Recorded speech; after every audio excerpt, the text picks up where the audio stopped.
Good morning, everyone. Welcome to the Early Edge. We are brought to you by BetMGM. Make it legendary. We've got a great show for you today.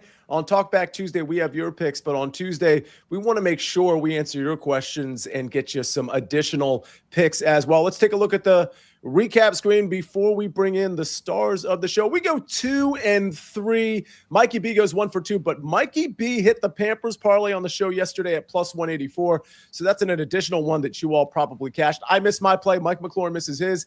Larry Hartstein hits Grambling State minus 16.5. Ladies and gentlemen, it is a great show because we have a great cast, and that includes all of you. Let's bring in the stars of the show. Ladies and gentlemen, check this out. We got Buckets, we got Tom Casale, we got Jeff Hochman, and we've got Propstarz. Proppy, how you doing today, buddy? Sia, I'm doing great. I've returned after a very brief hiatus. I'm excited to be back in the NBA prop streets. And with NFL season unfortunately over, I get to shift my focus singularly to the NBA, which I'm very excited about. Jeff Hochman, I know we have NHL coming back very soon, but today, tease us a little bit. You're locked in on college basketball?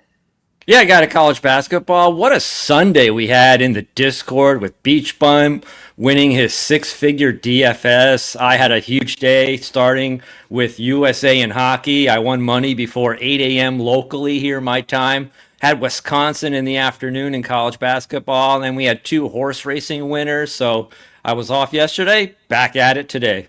Daniel Hernandez says, good morning, fam. Yeah, Discord's really fun, not just to get the knowledge that you and guys like Tom Casale and Propstarz and so many others drop in there, but it's also to celebrate wins. And certainly there's some losses in there that we have to lament about. But like some of these wins, the 100K win, the 19K win from last week, it's just really good stuff. Kind of builds that community as well. Big Cheesy in here, Pogo Picks in here, Farzad in here, James Rainwater. Buckets, how you doing? Loving the top button. Thank you. It's a new thing that I'm trying out that I came up with. But I'm doing well today. I wanted to remind everyone today to be very, very careful when betting on Champions League. I know that we don't see things like aggregate scoring in other sports a whole lot. So just know that some teams, even though it's Champions League and it's the biggest games possible, are not going to try today. And some teams are really going to try today. So just make sure we're being careful with how we touch upon some of these matches. All right. Well, let's get into some picks. And you know what, Buckets, I was going to start with you, but let's start with Tom Casale. Then we'll get to soccer. We got a lot of NBA to talk about. I've already got questions in the chat, Proppy, that you're going to want to field here. But Tom, you've got something that you dropped, I believe, in the SportsLine Discord last night. It's a money line it's a Kentucky money line plus another team parlay at plus 173. Yeah, the 2 teams I like to bounce back tonight. Kentucky's off 3 losses, and they got a get-right game against South Carolina. You know, I figured the line would move, and it has to -7. I don't really want to lay 7 points with Kentucky. I think internally they do have some issues, but this is a big game for them. So I think they'll come out, they'll play well. The 3 games they lost were the good teams, and they played well for the most part in those games. They're just not quite as good as the Floridas of the world. So I think they'll get a win here at South Carolina. And then, listen, I'll tell you this. The games aren't played on paper. If they were, then we know we'd all be doing this from an island somewhere probably. But if you just look on paper, Utah has the worst matchup maybe of the season tonight against Iowa State. They don't match up well with the Cyclones at all. Iowa State has a massive edge on the offensive boards. They have a massive edge in turning them over. They have a massive edge in guarding the perimeter. And you get Iowa State coming off a loss to BYU, which was a terrible spot on Saturday. You know, I know a lot of people were on BYU there. But one thing Iowa State does really well is they beat up on inferior opponents. And so I think Utah's chance tonight would have been if Iowa State had beaten BYU and maybe they came in, you know, maybe overlooking Utah. They're not going to do that coming off a loss. And typically when Iowa State is focused, these bad teams don't have much of a chance against them. So I'm going to lay the big number there. I'm going to go Kentucky to get the win and Iowa State to lay the 12.5. I gave it out for plus 173. I know the Kentucky line is going up a little bit, so I'm not quite sure where it is now, but it should be similar to that number if you can still get it. All right. We've got plus 173 here, but certainly if it gets a little bit lower, we're okay with that as well. Before we get back to basketball and before we get to some of the questions in the chat, Buckets, you talked about Champions League today. You've got a couple of picks for us. one play in the Champions League and one play in the English Championship. We're going to start with that Champions League matchup between Atletico Madrid hosting Club Brugge. In the first leg, we saw fireworks as a 3-3 draw was found in Belgium. And in the second leg, this is one of the few matches where I'm once again expecting fireworks. This Brugge side plays like they just don't have a care in the world. Their foot is on the gas for 90 minutes straight, and they know, regardless of their opponents, how good they are, how much better they are on paper, this is a team that is capable of scoring at least one goal, which fits perfectly with my narrative of both teams to score in over 2.5 goals. Just barely not at even money at -105. Atletico Madrid are the better side, and playing at home, they have a massive advantage in the second leg. And if I'm Brugge and Brugge's manager, I understand that it is not possible to stop Atleti from scoring at home, so we're going to have to play a high line. We're going to have to play for counterattacks. We're going to have to press for that necessary goal to keep us in this competition. I think Atleti win this one, but I don't think it's going to be as bad as everyone was predicting. Everyone's saying 3-1, 4-1 Atleti. I wouldn't be shocked if this was closer to a 3-2 scoreline, but this is my favorite game for goals of the entire Champions League slate this afternoon. For my second bet, we go to the English Championship. Well, Middlesbrough are playing Leicester City here. We've got the second best team in the English Championship versus the 22nd almost worst team in the English Championship, and I once again do love goals in this game. Middlesbrough cannot afford to drop points as they are fighting and scrapping for this necessary promotion to the Premier League. Meanwhile, Leicester City, opposite end of the spectrum, are fighting for every single point to avoid relegation. Leicester City currently have the most goals per match in English Championship. They've seen 99 goals in their 33 matchups, and they've scored 46 over those 33. Their defense is horrible. Middlesbrough probably scored 2 or 3 here, but Leicester are good enough to get one. I'm expecting, once again, both teams to score at very playable odds at -110. All right, that's a couple of picks in soccer for you. We got the parlay, or as far as I'd put it, the Casale that Tom gave out on Kentucky money line and Iowa State -12.5. We've got so much more college basketball and NBA to give you. We got some questions to answer as well, but I do want to tell you, this is kind of cool. Listen up, especially if you want to go to Vegas. And who doesn't want to go to Vegas? This March, BetMGM is sending fans to Vegas, but it's not just sending fans to Vegas. Check this out. Opt in and place bets for $10 or more and earn leaderboard points based on your winning bets. 25 winners total will score a VIP trip to the Court of Legends with the Cavender twins, plus a 3-night stay at MGM Grand and resort credit. That is big time. 25 winners will score that VIP trip. That looks really, really cool. All right, college basketball. We've got a couple of SportsLine picks here. One from Chip Patterson, one from Micah Roberts. Chip has been really on fire with his SportsLine picks as of late, at least on this show. Oklahoma first half +1, -105. That one's from Chip Patterson.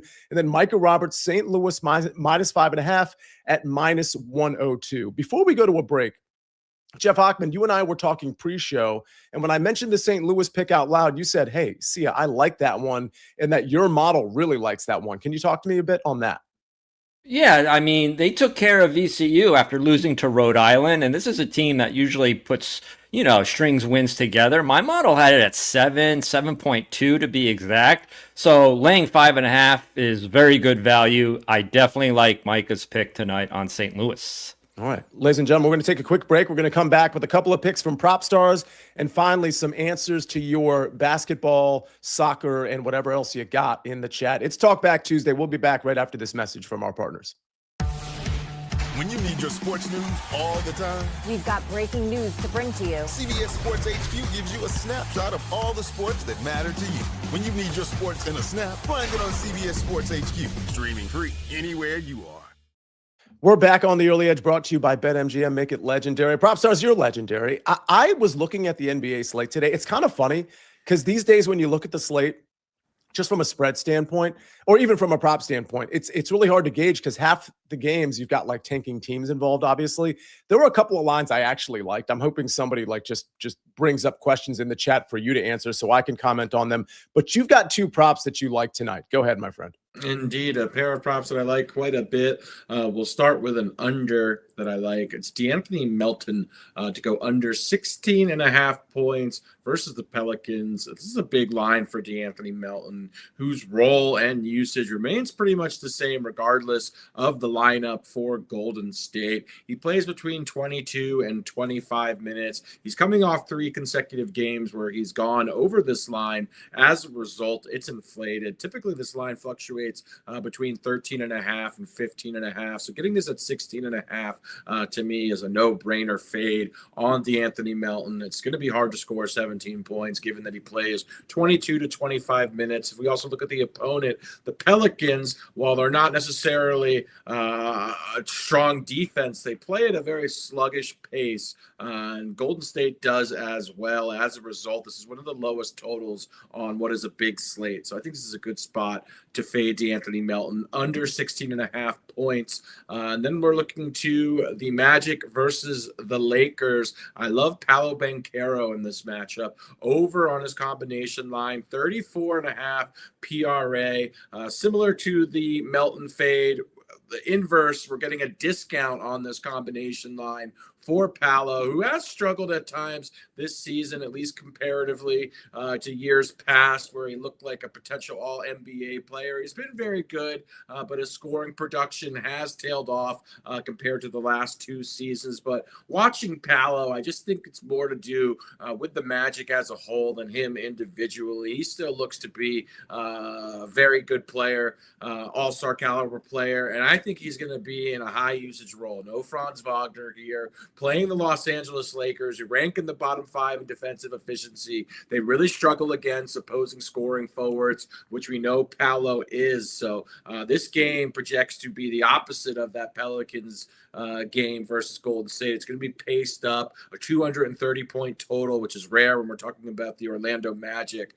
And I just think Paolo Banchero, considering we're getting a discount on this combination line, he's going to have to produce in this spot, and I think it's a great spot for him. So going to back Paolo Banchero over 34.5 PRA. I'd play this up to 35.5 and fade DeAnthony Melton under 16.5 points.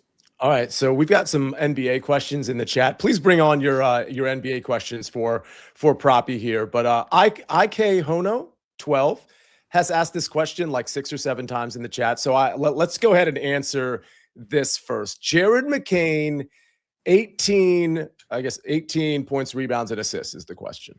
I took a good look at this line for Jared McCain.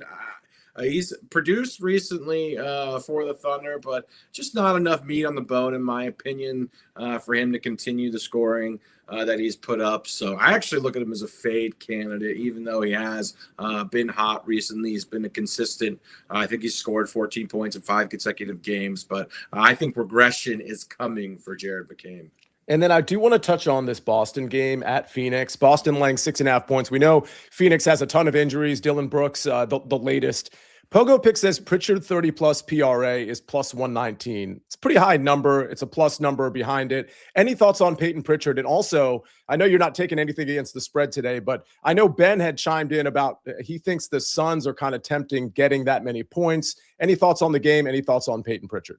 Love Peyton Pritchard. I don't think that's a bad spot at all. He has been playing very well, able to contribute in a myriad of ways. Might want to isolate the 3-point shooting, but yeah, I think the combination line makes sense. I think it is 28.5 if you're just talking about his over-under. But yeah, I don't mind that at all. And then any thoughts on the game, the 6.5? No real thoughts there. I mean, the Suns team is very game chippy, competitive, despite not having multiple starters in the game. I'd personally lean Boston's way here, but I also understand considering the Suns are at home and as good as they've been playing. All right, we've got time to answer a lot more questions on Talkback Tuesday, but Jeff Hochman, talk to me about the Duke Blue Devils tonight. Yeah, thanks, Sia. Appreciate it. Duke, minus 17 currently at minus 115. Look, their offense is up to 9th nationally in adjusted offense efficiency. They have a 58.6 assist rate. Their superior ball movement is going to exploit this Notre Dame team that ranks 109th in defense efficiency. Fighting Irish, they're going to be without their floor general, Jalen Harrelson. Their leading scorer is out. And don't forget, junior guard Marcus Burton remains sidelined following ankle surgery. He's been out for the past 17 games. Those 2 players are their 2 top scorers. It's a mismatch in the front court as well. Notre Dame's lack of size is going to be exploited by Duke. Duke secures offensive rebounds at a 36.9%. So if Duke does miss some shots, they're going to grab their own rebound. Suffocating defense here with the Blue Devils ranked 4th nationally in defense efficiency. They also defend without fouling, which is, very hard to do. They allow a free throw rate of just 22.6%.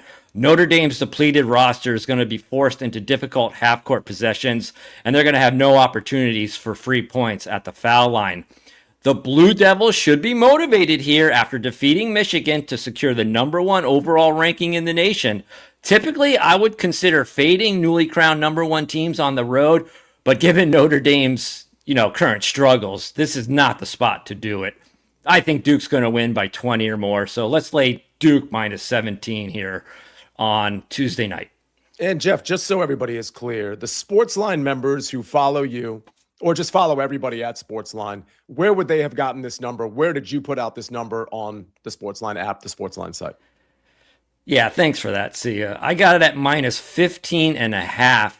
As soon as I put the wager in, about 30 minutes later, it juiced all the way up to 17. I think in part, not because I placed the bet, but because of their 2 catastrophic injuries. They have no players left. I don't know how they're going to score tonight. All right, fair enough. Again, if you're not a SportsLine member, go to sportsline.com/join. Buckets, what are you laughing at? And can you answer some of the questions related to soccer in the chat? Can absolutely answer. I just like Jeff's line of I didn't move the line. Sometimes I'll put out a soccer bet and it moves. They go, Buckets. I was like, I put $10 on that. $10 on Man City. Yeah. Did not move this line. I promise That's you. right. Let me grab. Well, hold on. But sometimes we don't move it with our money, but because people are following our picks, it moves because of that. I mean, sometimes I'm like stunned by how much people are putting on, like, let's say a golf play. And it's not necessarily that I move the line. It's that the people following move the line. But you never know ultimately. But anyway, go ahead, Buckets. Very fair. Let me do my usual rundown of some of these soccer questions. I have seen people ask what is aggregate scoring, so I do want to address that real quick because that's very important today. And I'll use an NFL example to try to make it family friendly for everyone. This should go great. So let's say you got the Patriots playing the Seahawks, 2 big NFL teams. What aggregate scoring means is that they don't just play once in the Super Bowl. Patriots play once in the Super Bowl at home, and then Seahawks get the chance in the second game to also play at home. Whoever scores the total amount of points wins, no matter what. So you can win the first game 45-0 and lose the second one 38-0. You're still the better team with the most points. That matters because for teams like Newcastle today, who won the first leg 6-1, they don't have to try in the second leg. They're going to rotate and rest all of their big starters. They're not going to try to score. They're going to sit back and slow this game down. So you have to be very careful when betting against these teams that already have massive leads. Just wanted to address that. And then for the question, Buckets, do we like saves today for teams leading today on aggregate scoring? Bodo goalkeeper 5+ saves or Leverkusen goalkeeper 3+ saves? I like the Leverkusen line more than the Bodo line. I don't think the Bodo keeper is going to make a lot of saves today. Everyone is predicting Inter to absolutely smash them. So be very careful betting on anything Bodo's side in general, which also goes to the next bet or question I saw between. Oh, reading is so hard. Jay Long said Bodo Glimt, both teams are scoring over 2.5 at -105. I'm not taking it personally. I don't think it's a bad wager by any means. I think Inter are going to score 2 or 3 by themselves. You're betting on whether or not Bodo can score on the road at San Siro. Kind of a tough place to play, so I'm staying off of that one. Jeff Stenberg, Buckets, I'm looking at Hull City team total over 1.5 at +125. This feels like a guarantee. In parentheses, maybe.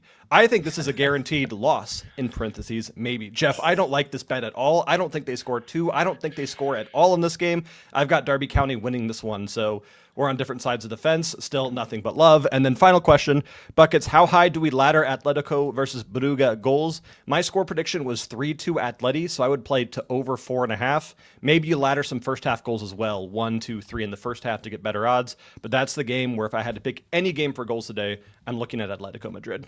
We're going to get to some college basketball questions and some NBA prop questions as well. Before we do that, there was a question, I think it was from Zach Kasenki. Oh, Sia, he said, Sia, who do we like in OAD, Ryan Gerard or Nikolai Højgaard? Of course, the early wedges tonight at 7. You'll see that my one and done is going to be Ryan Gerard. It's going to be a pretty popular pick. So from a game theory standpoint, it might not be the best play. Nikolai Højgaard, probably a better play. But I really came into this tournament, much like EC, who talked about it last week, liking Ryan Gerard. So I'm going to stick with that one. This is not a signature event. There's not a ton of money on the line. You are incentivized maybe to go down the board a little bit in a tournament like this. And for the record, I was going to bring a pick to the show today. It was actually going to be Doug Gim, top 40 at -105. I'm preferring to not dabble in that specific market. I will later on tonight, but I'm actually waiting for matchups to come out and maybe isolate some guys there. So I didn't want to force a pick on today's show. Doug Gim is a guy I'm kind of interested in way down the board. Let's go down the chat board here because we've got some college basketball questions. Scott Edwards, Tom Casale says, thoughts on UVA -6.5 versus NC State tonight. And while you're at it, let's stay local. Do you like Georgetown laying the 3.5 against Marquette? Yeah, listen, I NC State's a team I prefer to take in the underdog role over laying points. Sometimes they can just play dumb. They did blast North Carolina recently. North Carolina a little shorthanded, but I actually lean NC State a little bit. When you look at how Virginia has been playing, I should have had Miami on Saturday getting the 8.5. Virginia hasn't been blowing teams out recently. They're playing a lot of close games. I looked at the Georgetown game. Listen, this is just from me watching basketball. I just think Georgetown's the better team. I know they've lost a few in a row, and Marquette's playing a little bit better, but I think Georgetown has an edge down low there. And I just think at home, again, I don't love Georgetown laying points. There's certain times when you want to take these teams, but if I had to bet the game, I would take Georgetown. Yeah, for the record, that wasn't even in the chat. That was really more of a my question thing because I like Georgetown too. I just don't love the 3.5, and I'm kind of hoping the market doesn't love it either, and maybe that comes down to 3 because there's really not a huge reason Georgetown should be laying that type of points, but that's a game I had my eye on. Let's go to, on Talkback Tuesday, some NBA questions. Propstars, thoughts on LeBron James, 11.5 rebounds and assists, and then I've got a couple of more for you. Yeah, it's a low number, attractive for LeBron. Yeah, I think that's a good spot. Sports Fan says Con Knipple over 17.5 points. And while we're on that team, Kalkbrenner over 4.5 points. Love Con Knipple. He's been playing phenomenal basketball, coming off a monster outing in his last game. Lots of momentum, shooting the ball extremely well. Yeah, just very impressed by him. So I like that. Kalkbrenner, just, again, I think you can find better spots personally, just not playing enough time, in my opinion, to comfortably. It just seems like a high variance spot. So D. Johnson, Tom Casale. I don't know if you have any thoughts on any of these guys. Donovan Atwell over 14.5 points, Trey Carroll over 20.5 points, or Jalen Sellers over 18.5 points. Oh, you're on mute, I believe. I just put myself on mute.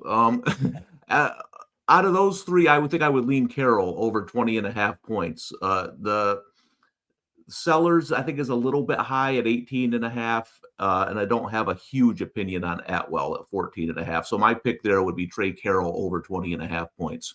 Prop stars, let's go back to NBA real quick. Boston, Derek White over 10.5 rebounds and assists -140. I'd stay away from this one. If anything, I actually like the under. I know he's been producing over this combined line, but with Boston's present lineup, I think it's going to be difficult for him to get. So, yeah, I actually like the under here. Buckets, Inter Milan to qualify -125. So that is a bet that Brad Thomas gave out yesterday on the Early Edge, talking about how Bodo does really well when playing at home on their artificial pitch, but they tend to struggle on the road at places like San Siro. I don't hate it, and I definitely understand Brad's logic for it. My biggest concern is that now Lautaro Martinez, who is Inter's best goal scorer, will not be available today. That's kind of a big piece to be missing in a match where you need 3 goals. So I would just be careful with it. I still think it's a good look. I'm not playing it personally, but there's some value there for sure. Let's see. Jeff Hochman, did you look at the Texas Tech game at all? There's some comments in there about just taking Texas Tech like for the first half, for example. Did you look at that one? No, I did not. I mean, most of my college basketball selections are model based. So when, I run my model, it will flag a game. But yeah, it did not have anything on that game. Sia. How about you, Tom? Yeah, so they have one of the biggest injuries in the country to Toppin. Yeah. And this line, it's a weird line because I think they are they didn't feel it last game against Kansas State, but Kansas State doesn't play any defense at all. Cincinnati's defense is miles better. I know this line opened up a lot shorter than a lot of people thought. But I would kind of stay away from Texas Tech right now because they rank near the bottom in bench minutes. and they've lost their best player. So I think that's a team for me. Even though the line says Texas Tech, I would pass on them tonight. All right, and let's finish with this. Big Cheesy says Cat over 21 and a half points and assists minus 125 prop stars. Yeah, I like that look for sure. Cat's scoring line down to 18 and a half. He struggled. The minutes aren't there in comparison to what we've come accustomed to with Cat, but I've watched him post All-Star break. He's been shooting the ball better. Is up a bit. So I like that look and what projects to be a competitive game for the Knicks. Yeah, Cleveland really getting respect in that game. I believe that line was 3.5 as of last night. It's 4.5 in some places. Now, Jeff Hochman, go ahead. Yeah, RJS was asking about some hockey leans for tomorrow. I have not handicapped that, the slate yet, but the good news is I'm on the early edge tomorrow, and we'll have a bunch of opinions. Hopefully I'll have a selection for everybody as hockey gets back on track. Yeah, Jeff Hochman does it all, including the track with horse racing, right, Jeff? And you got NHL, you got college basketball. Really, really versatile stuff there. All right, ladies and gentlemen, my golf plays will be on the early wedge tonight at 7 o'clock. Do not miss that. Again, we've had some really big winners that have been really loyal followers of the early wedge and the early edge. So dive in there, pick something you like, whether it's an outright or something for DFS. I can tell you that the golf sweats are the most fun sweats because they're 4 days long. Let's see. Anything else in the chat? All right. We're going to get to... You can say... Go ahead. Go ahead, Sia. Say that. No, I didn't know what that... I didn't know what that comment was. A hockey stinks is a weird comment.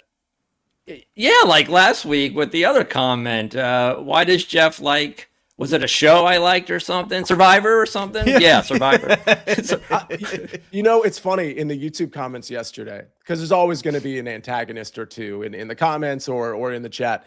Somebody actually said, they actually typed this out and pressed enter. They said, something to the effect of, I can't believe anybody would take any team minus 16 and a half. Like, that's just such a joke. Like, in other words, nobody should ever, that was the Grambling State pick, of course, that Larry had. Nobody should ever be laying those points. It might have been the most ignorant comment there we go. I don't, and of course, 11 replies. I'm assuming those replies were defending Larry or the pick itself, or just kind of talking about how that is not anything close to betting analysis. Tom, it looked like you had your hand up. I just couldn't believe that comment. This is the type of stuff you see in the YouTube comments, folks. So if you all are have any positivity you want to inject in the YouTube comments, please feel free to visit our Early Edge SportsLine YouTube page. Tom, go ahead. So here's the thing. So people think that smart is betting underdogs, right? Smart is betting the value on the number. It doesn't matter where the value is.